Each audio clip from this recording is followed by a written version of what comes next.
Cruising to or from Australia is an unforgettable experience. Whether it's your first time sailing into Sydney Harbour or departing from Brisbane, these essential tips will ensure a smooth, memorable journey.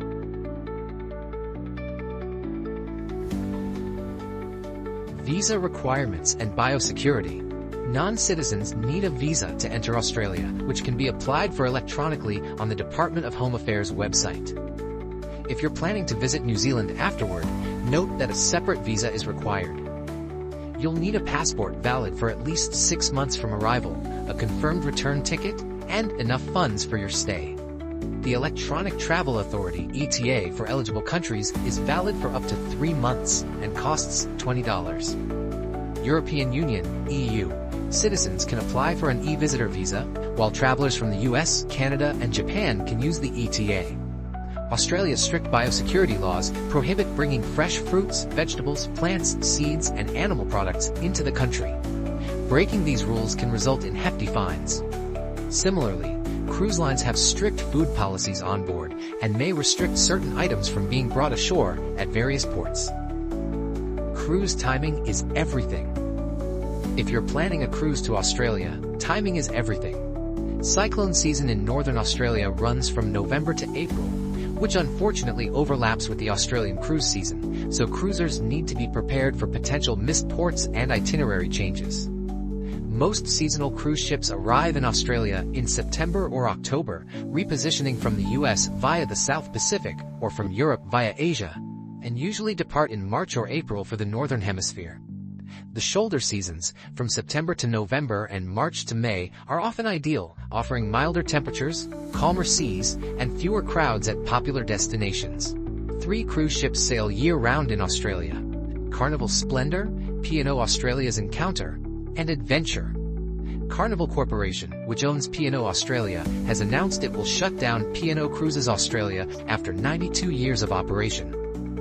This change will reduce P&O's 3-ship fleet to 2, with Pacific Adventure and Pacific Encounter rebranded as Carnival Adventure and Carnival Encounter in March 2025. The closure of P&O Cruises means the loss of the Pacific Explorer with 2,000 berths and also marks the end of seasonal departures from Fremantle, Adelaide, Melbourne, and Auckland, as Pacific Explorer will exit the company in March.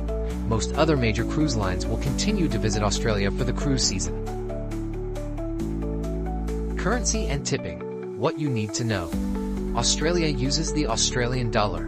While credit cards are commonly accepted in major cities, carrying local cash is still advisable for purchases in smaller towns and markets. Tipping in Australia is more relaxed than in the US. While not required, it's appreciated for excellent service. Since the smallest Australian bill is $5, consider bringing US dollar bills in smaller denominations if you'd like to tip bar staff on board.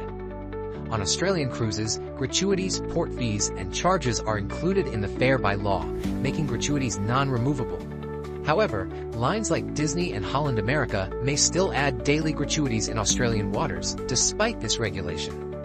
On repositioning cruises to Australia, currency is typically in US dollars, but may switch to the Australian dollar once based in Australia.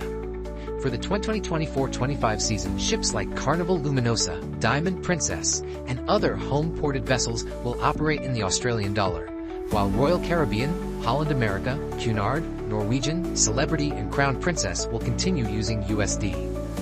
Luxury lines like Oceania and Viking also offer year-round sailings to Australia.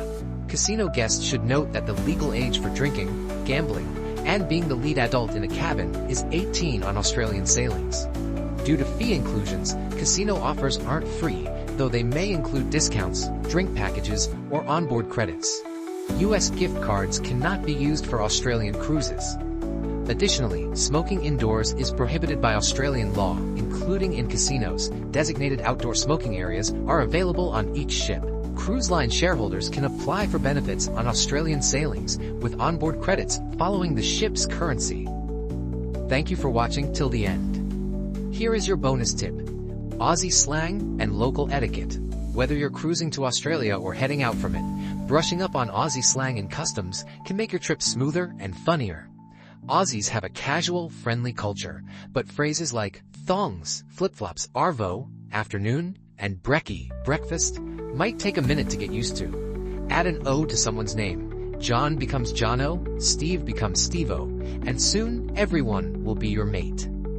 If you're departing from Australia, feel free to pack your laid-back vibe. Aussies love their sun, surf, and barbecues, and they'll welcome you as long as you're friendly and respectful. Wrapping up. So, whether you're cruising into the land of kangaroos and koalas or setting sail to explore beyond, these tips will help you make the most of your Australian cruise experience. Do you agree with these tips? Have your own? Comment if so. Be sure to check out our other videos before you come.